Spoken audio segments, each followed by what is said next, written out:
HPPodcraft.com.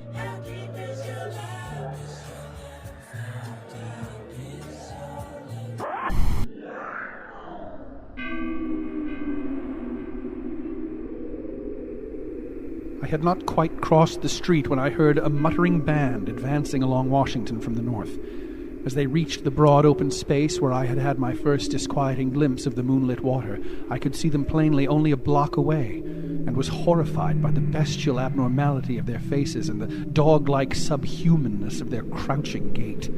One man moved in a positively simian way, with long arms frequently touching the ground, while another figure, robed and tiara'd, seemed to progress in an almost hopping fashion.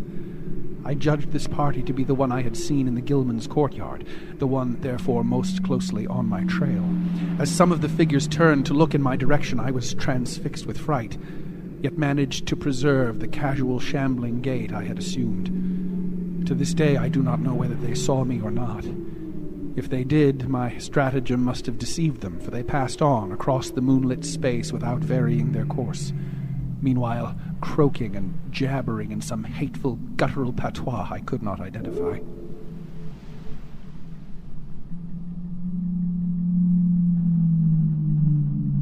That was a chapter from H.P. Lovecraft's The Shadow over Innsmouth, and you are listening to the H.P. Lovecraft Literary Podcast at HPPodcraft.com. I am one of your hosts, Chris Lackey, and with me is... Chad Fifer, and we're joined by a guest once again for our final episode covering the show. Matt Burriesci. Thanks for coming back, man. Yeah, thanks for having me. So this section where he's running away from him and he's basically pretending to be one of them, that becomes like a common horror trope, especially in zombie movies, where people pretend to be the monster so they can escape. Yeah, exactly. You see it in Shaun of the Dead, and it's a great technique. With some quick thinking on the part of Bobby O. Yeah, man. Exactly. Good idea. It comes really natural to him for some reason as well. Yeah, and when we left, he'd escaped the Gilman and he'd gotten into the adjacent building. At this point, the story does fall into the kind of zombie archetype to an extent, the struggle of a man against a society of conformists. If one of the people that are conforming in the band sees you, it will call the others, and they'll all fall on you, and it's implied that they'll make you one of them. Thematically, it's a pretty interesting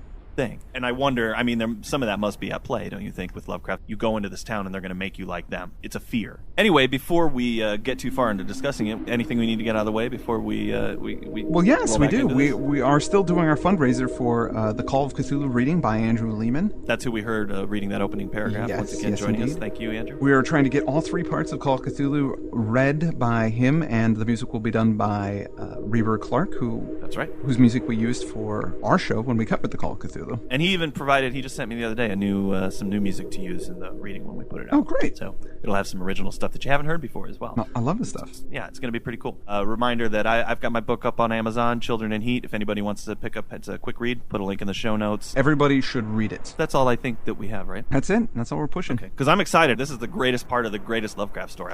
I'm loving talking about this stuff. So our first episode, you asked me if this was, you said this was your favorite Lovecraft story, and I said, well, I'm not really sure if it is. Man, I think I might be sold. After we've been talking about it and getting into it, I think this actually might be my favorite Lovecraft story. All the time, people will say, what's a good one to introduce Lovecraft to somebody? I'd say this story right here. If they have the time. I mean, there's shorter ones. You could give them From Beyond or something so they can get the flavor. Yeah. But, man, this is the good stuff. Yeah, it's really good. This was the story that got me into Lovecraft, because you gave me this book and I read this story, and this story got me into Lovecraft. This and the Temple. There you go. Testimonials. Testimonial.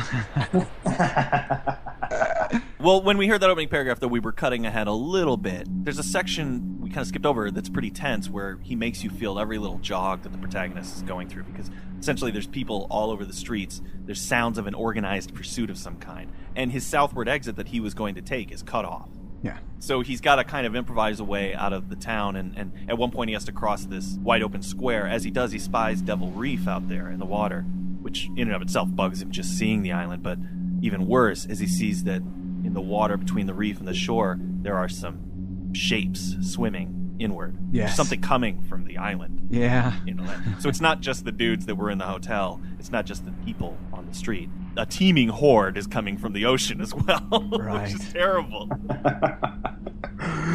But they're apparently not very good at tracking. because our narrator is able to elude them to a large extent. Yeah, he is. I wonder if it's underwater they smell really well, but once they get up here on land, their senses are a little screwed up. They're not going to be able to, like, hearing and sight and smell and all these things we would use to track doesn't work. That would line up with most Lovecraftian monsters. They're not in their originating realm, and so they're kind of helpless to an extent. Because these guys, it's not like they're running around chasing them. They're all shambling and dragging legs around and kind of, you know what I mean? I visually, I just imagine that everybody's kind of coming along and not walking real well. And it's that zombie kind of thing. They're in ill repair. Well, they're just not suited for land activity. In the water, I'm sure they totally kick ass. But here, some of them are hopping. It's like you were saying, Chad. It's very similar to the Migo in Whisper in Darkness, where they're not from Earth, so they're kind of at a disadvantage. But somehow they still project a horrible menace. It's terrifying for these things to be after you. Absolutely. Well, I mean, it's sheer numbers as well. I mean,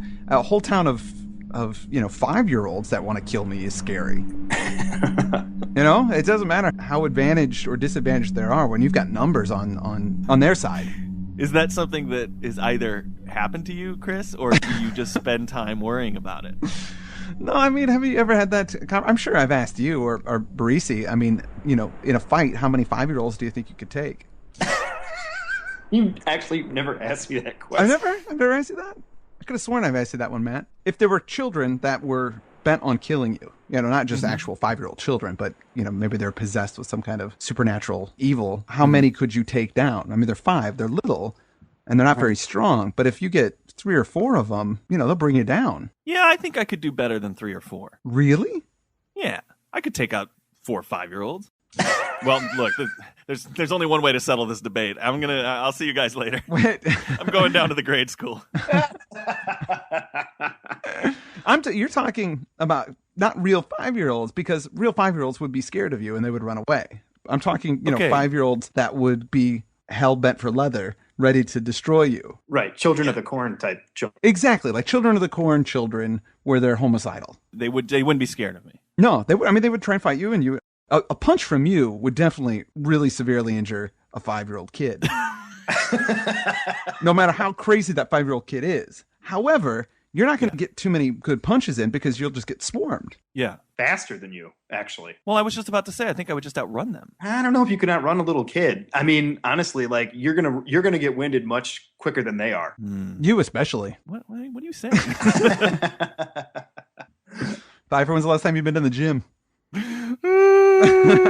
Little kids, they're out exercising every day. They're crazy. That's true, with their sinister little juice boxes and their furtive ways of... You could, however, outsmart the children. Well, I guess so, but I don't know if I could, because as we're having this discussion, I'm like starting to get more and more hopeless in this scenario. But my point is, bringing it back to the story, even if they are disadvantaged, they still have numbers and they're organized. And they have fear on their side. I mean, anybody who accosts me in the street, I don't know what their intentions are. That's the worst feeling. What do they want from him? Yeah. What are they going to do if they get him? I don't know. They're not looking to settle up that $1 hotel bill. But that's what's cool about this story. If they were going to kill, maybe they're going to kill him. Maybe they're going to sacrifice him to some deep ones. Maybe they're going to try and make sweet love to him. Who knows?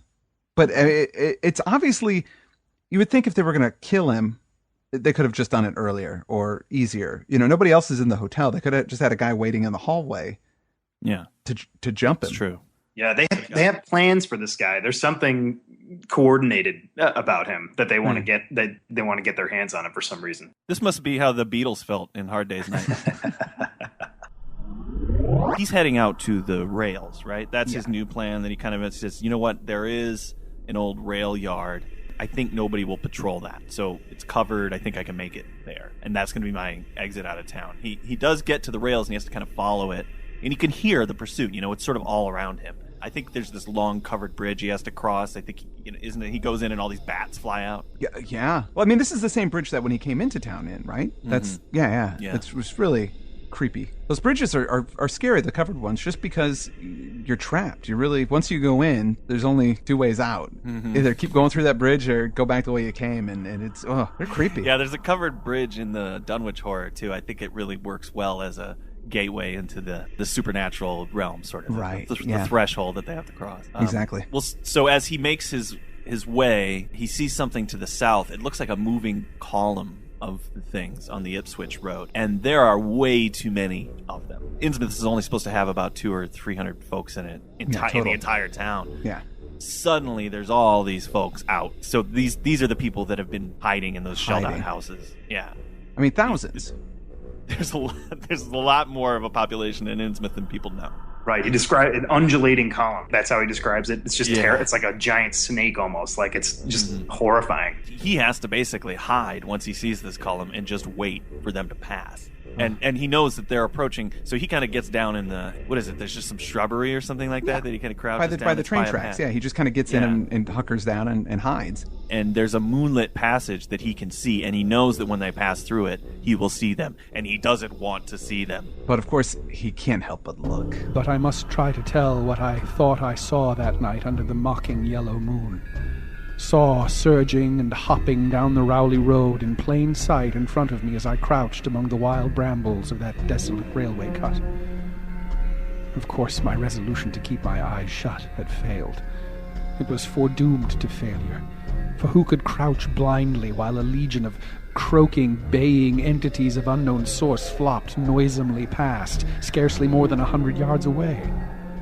I saw them in a limitless stream, flopping, hopping, croaking, bleating, surging inhumanly through the spectral moonlight in a grotesque, malignant saraband of fantastic nightmare.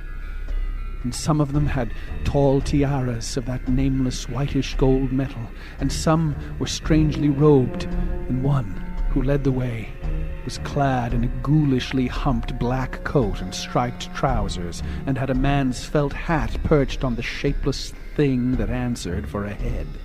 I think their predominant color was a grayish-green, though they had white bellies. They were mostly shiny and slippery, but the ridges of their backs were scaly. Their forms vaguely suggested the anthropoid, while their heads were the heads of fish with prodigious bulging eyes that never closed. At the sides of their necks were palpitating gills, and their long paws were webbed. They hopped irregularly, sometimes on 2 legs and sometimes on 4. I was somehow glad that they had no more than 4 limbs. Their croaking, baying voices, clearly used for articulate speech, held all the dark shades of expression which their staring faces lacked. But for all of their monstrousness, they were not unfamiliar to me. I knew too well what they must be, for was not the memory of that evil tiara at Newburyport still fresh? They were the blasphemous fish frogs of the nameless design, living and horrible. And as I saw them, I knew also of what that humped, tiaraed priest in the black church basement had so fearsomely reminded me. Their number was past guessing. It seemed to me that there were limitless swarms of them, and certainly my momentary glimpse could have shown only the least fraction. In another instant, everything was blotted out by a merciful fit of fainting, the first I had ever had.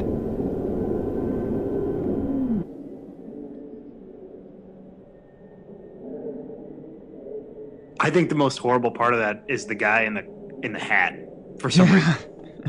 Yeah. Well, I assume that's Old Man Marsh, right? Old Man Marsh. Yeah, I don't know why it's so terrifying to me that he's still wearing human clothes. Did that strike you as especially terrifying? Yeah, well, because for me, it really stuck out because it really points out that they used to be human, or that they are human in a way. If it was just a fish man, I kind of don't think of it as being an intelligence or somebody that makes those kind of... It seems way more human to me, that it's, and pathetic in a way, that it's pretending to be human or still holding on to some of these human trappings like clothes. I think it goes to what Matt has been saying the whole time, that one of the things about this that's so chilling is that it's an imitation of humanity. Right. It's an imitation of normal life. And imitations are very unsettling. Anybody trying to pretend to be... it's kind of like when the Uncanny Valley, when you see a movie and there's a computer animated person in it, they're not a person. Yeah. When you see the Polar Express, it fills me with some kind of worry, or there's something hideous behind it, because it's not a good thing. It feels like they're trying to trick you into thinking it's a real thing, and it's not. It's an evil thing that's pretending to be human. And grasping to that human life, still holding on to some aspect of it. It's seeing the humanity in the monster as well that makes you, as you were saying, Chris, it's just bothersome. It's so good. And that ends the fourth chapter. With the typical Lovecraft faint. Yes, fainting. I know, he says that when he says a merciful fit of fainting, the first I have ever had. Well, this character, but not Lovecraft. No. This must be, if there's a board somewhere, I think we finally hit the millionth faint. He wakes up in a gentle daylight rain. Pretty lucky that he passed out in a place where nobody can see him. Yeah. And he wakes up as if from a drunken fantasy. There it is again. Well, it's past noon when he wakes up, so he had a really good nap there. Yeah. He was out for a long time. And the rain especially, it would probably wake me up a lot earlier, but maybe he's just, tired. Well, his mind got blown. Yeah, or he's just tired. Suddenly not as interested in his architectural tour. Yeah. No. Pushed to the way. No. He does make it to Rowley. He gets out of there. He takes a train to Arkham where he can kind of, he gets himself together and he starts telling the authorities what's up. And I love that. This isn't something that he keeps to himself. No. And this is kind of the first time that in the Lovecraft stories that this is what happens.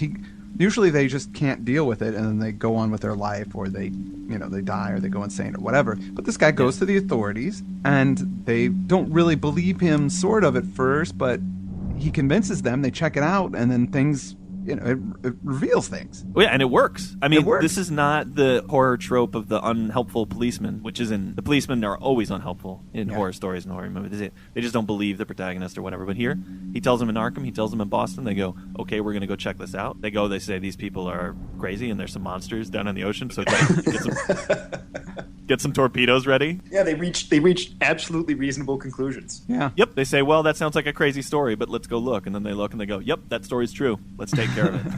It's wonderful. It's wonderful that happened. But as you said, it kind of ruins his vacation, this whole experience. And so when he was in Arkham, he did have an opportunity to grab some genealogical notes.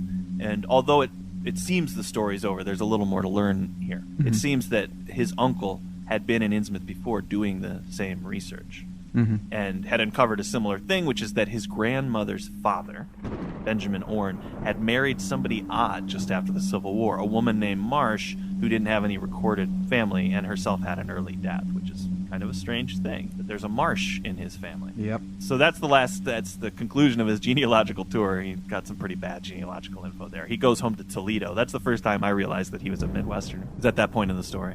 He's from Ohio. Right. A year later, he's recuperated from this whole adventure, and he has to go spend some time with his mother's family in Cleveland. He's never really liked hanging out with that family, right? Mm-hmm. His grandmother had disappeared when he was 8. She just kind of wandered off after the suicide of his uncle, the one who'd also done the same trip as him to New England. Basically, he'd made that trip and then shot himself. If you look at this story against Arthur German, it's got a similar conclusion, where the protagonist finds out something terrible about his bloodlines. In Arthur German, he sets himself on fire. Right. We kind of had that with his uncle as well. His uncle finds out his origins and kills himself. But our protagonist doesn't go that way. Right, which I think is a pretty interesting...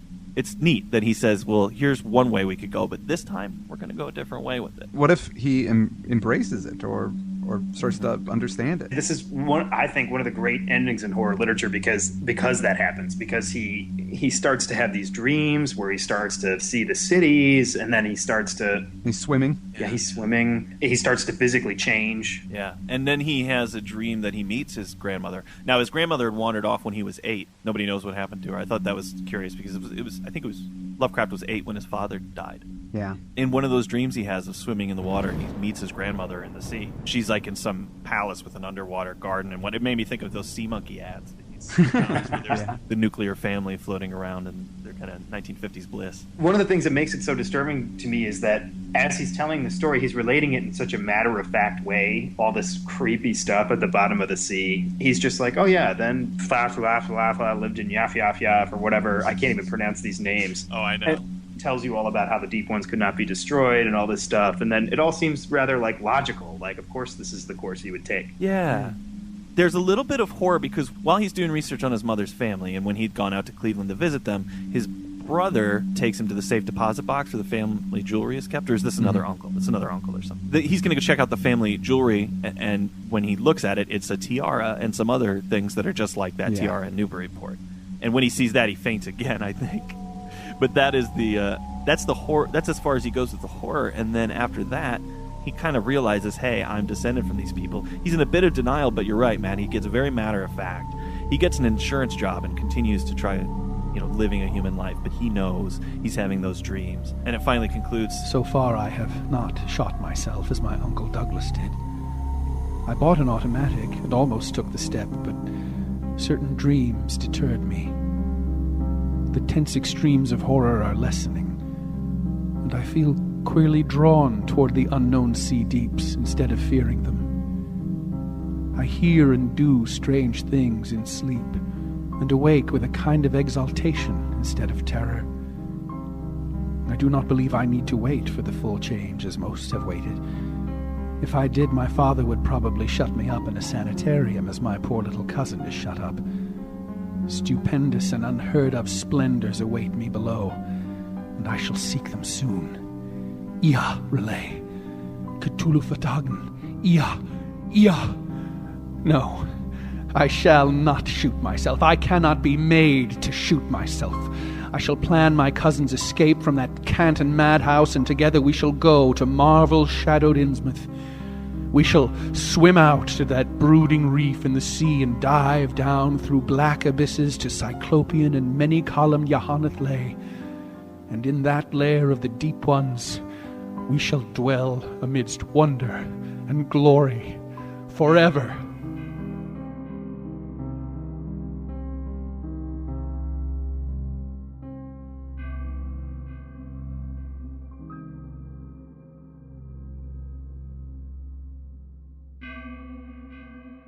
It's a happy ending. In my mind, that is a happy ending. Under the sea. It's happy for him. Probably not so happy for humanity. No. The implications are pretty bad. Yeah, well, that's the end of the story. But the way that we just heard Andrew read it, I mean, I do think it's an emotional, it's a wondrous... You have to have some kind of mixed emotions about this because, in a sense, he goes to heaven. It really feels like, because he sees his dead grandmother there, and he's welcomed in, and he feels, that he belongs, and he's going to live there in this beautiful place forever. And it's totally, like a heaven myth. Yeah. Dwell amidst wonder and glory and see all your loved ones and never die and never have illness. It sounds good to me. And destroy humanity. Right. And I thought one of the things that's really cool here, too, is that it makes you think that his whole visit to Innsmouth was sort of like an amphibious biological impulse to, return to where you were spawned, kind of. It's just so creepy. Yeah. Oh, good call. Because he does, no matter what, he probably would have found himself there somehow. He got the call. I also like his plan to bust out his cousin from the madhouse. Yeah, which also kind of shows sympathy for this character, that he realizes that somebody else is being unjustly imprisoned and he's going to go free him. So there's this whole other prison break story. I want to hear that story. How does he break him out, Yeah, he goes in there with some cheap disguise, glub, glub, glub. Anytime there's a monster with a disguise, I love it. Guy with gills and a mustache. Some people say that within this story there are themes of racism and worries about polluting your bloodline and that kind of thing, and that Lovecraft had kind of slipped back into his earlier position. He's concerned about polluting his Anglo-Saxon bloodline, etc. Do you think that's true, or does this show some kind of... Because the protagonist accepts who he is at the end. He accepts what he is. He embraces it. Well, it could be even more racist in saying that... What it is you've got to be careful of people. If you find out you're one, you're going to accept it, and that's bad. Because these guys are definitely evil. They're doing evil things, and so beware of people that think that it's okay because they might be part of this conspiracy. Okay, but hold on. Are they doing evil things? The deep ones are doing terrible things. They've killed all these people on the island. They've killed the people of Innsmouth. They've raped all these human beings. They're gonna destroy humanity eventually. Isn't that terrible? They're taking human sacrifices. When are you going to get to the bad part? I don't know, man. Yeah, I guess they do take human sacrifices, but who knows what they're doing? Maybe sending those people off on vacations. Probably not. What's your take? Think that he might not be as racist? You think that this is sort of a maturing of it, or? Yeah, it's impossible for me to know, but it does seem that, look, the guy doesn't set himself on fire because he finds this out. He embraces it, and that notion in and of itself shows a kind of evolution of thought that I didn't find present. I think it's a much more interesting story. And, of course, you can never really be inside somebody's head, especially somebody that has been dead for 80 years. To me, it doesn't say that he has advanced his views on racism and things like that. It's just, I feel like he's a better writer. I got you. I mean, certainly he's disgusted by these people. All of his descriptions of the deep ones and the hybrids are not complimentary in any way. Right, but when we talk about the themes of the subtext of the racism and stuff, this is a little bit different in the sense that, I mean, this is an alien species. I mean, this is not a, I know that there's a subtext there, but this is a horrible alien species that we're talking about interbreeding with people. I mean, it's just a different thing. Yeah, and well, it's true. There's all different kinds of ways to look at it. There's something that the deep ones do here where sort of an interesting, almost imperial kind of technique they have where they meet the natives and they give them some trinkets and some gold and kind of get them on their side, and then slowly they take over things, and then now the deep ones live there. You know what I mean? Like, yeah. They're a conquering race, but they don't do it by just coming up and, well, they do it that once, but I mean, in general, they kind of use coercion, even intimidation to an extent, instead of just brute force, which they eschew. And also, what the hell's going on with the Shoggoths? Why do they have them? I mean, the Elder Things use the Shoggoths as sort of a slave race to do their bidding and build their buildings. And are the Deep Ones using Shoggoths as well? Are they just using them to build things? Are they trying to make some kind of new life form that will destroy humanity? Or... But you guys keep saying destroy humanity, and is that their plan? I don't know. We don't know what their plan is because they keep making reference to the fact that they could wipe people out anytime they wanted to, but they don't. So I feel like there's something else they're trying to do, and I don't know what that is. And that's great. I love that and from a storytelling, I don't want to know because I'm sure it would be lame whatever the explanation is. Lovecraft does this really good job of painting all around something and giving you this negative shape, and this negative shape hints at something that's horrible. You don't know what's in there, but you can kind of see that outline of it, and it's terrifying. It's so good, and that's the best way to do it. Yeah, and it just feels like something that Lovecraft, that's what he excels at, is doing that type of thing, and it's really displayed in the story. Yeah, I feel like this. What's the next story you guys are covering after this? As I had mentioned last week, we're going to do a little wrap up on Innsmouth. We're going to have a couple of guests. Robert M. Price is going to come on and speak to us for a bit, and we're also going to talk to our pal Donovan, who runs HPLovecraft.com website that we use as a resource constantly on the show, and who also is somewhat of an expert in Lovecraftian geography and architecture. Mm-hmm. So it'll be interesting to talk to him. So we're going to cover some of that stuff next week. Then after that, we're getting on to our next story, which I believe is another collaboration, isn't it? It's a collaboration with Harry S. Whitehead, and it's called The Trap, which I have never read, so I'm looking forward to jumping into this story. Yeah, I don't know much about it, but I'll tell you that after we do that one-off, we're getting into The Dreams in the Witch House. So that's the next big one. So after The Trap, then we got followed up with The Dreams in the Witch House. I believe we're going to have Ken Hite with us for that one, yeah? Yes, Ken Hite will be with us in that. But that's getting off track. Why did you ask that, Matt? Just because I felt like this story is sort of, it feels like the zenith. It feels like the absolute culmination, because he's got the dreams in there, he's got the Lost City, he's got Cthulhu in there, he's got the Shoggoths in there. Everything is coming together in this story. It feels like it to me. I completely agree. Yeah. The thematic things that he's covered before are here. Yeah, you're right. Everything from his mythology is there. It's a horror story. It's got a science fiction element to it. It's great. And it really is. I think it's the apex of his work. We're going to talk more about the origins of the story probably when we talk to Robert next week. But yeah. I know that this was notably inspired by a Robert Chambers story. Yeah. He of the King in Yellow fame.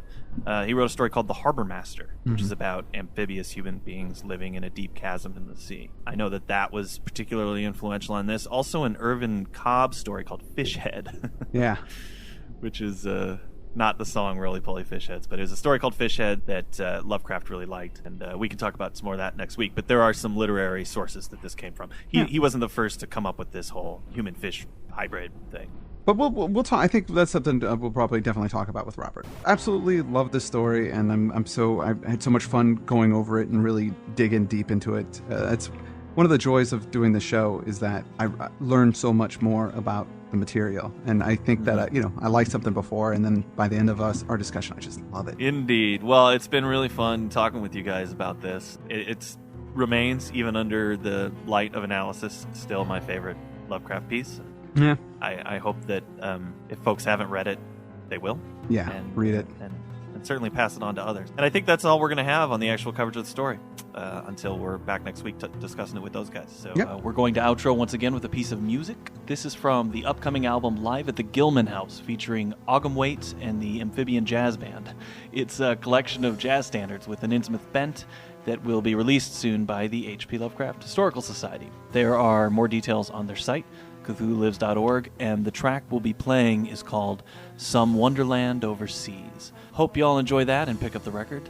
Matt, thanks so much for being here with us and talking it over. I think you've had a lot of great insights, and also you're just a funny dude. Oh, thanks for having me. Also want to thank Brooke Burgess, our intern, for some great notes and helping us with the site and getting things organized. And she's amazing, as well as Mike Mann, web guru, all-around kick-ass guy. Yeah, and Andrew Leman for doing our readings. And that's all we got. So thanks a lot, everybody. I'm Chad Fifer. And I'm Chris Lackey. And I'm Matt Burriesci. And this has been the H.P. Lovecraft Literary Podcast. HPPodcraft.com. HPPodcraft.com. There's a story old saying God is kind. Foolish mortals hold, so their faith is blind. In a useless, crucified, consumptive veil enshrined. Obed Marsh, he thought he could beat those odds, so he sailed his yacht, seeking better gods. Found an island where they worshipped cephalopods. Mars sailed home with exotic gold beyond belief. Fish now teem in abundance round Devil Reef. Here in Innsmouth, now we all bend the knee, hoping that we one day will see some wonderland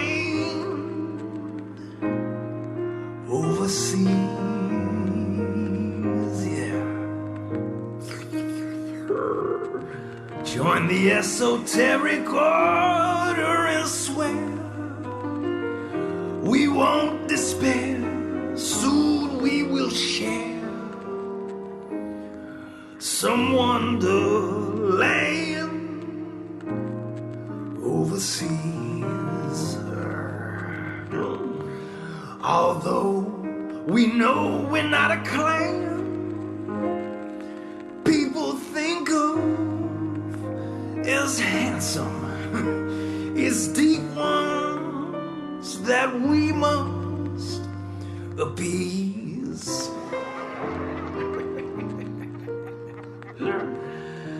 Dagon calls to us and we must obey, so we can play in yonder flame, some wonderland overseas.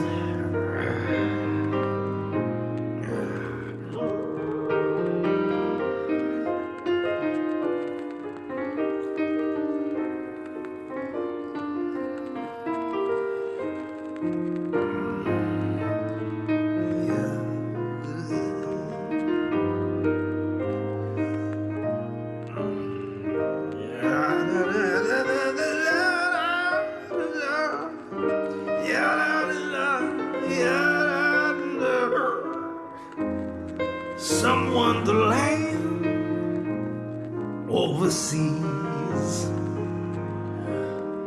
Although we know we're not a clan people think of as handsome, as deep ones that we must appease.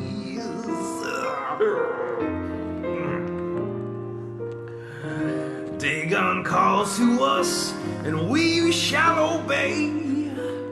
Come frolic and play in yon land, some wonderland overseas.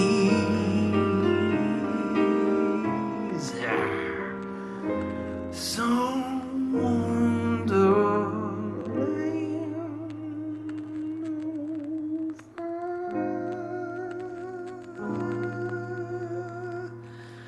overseas.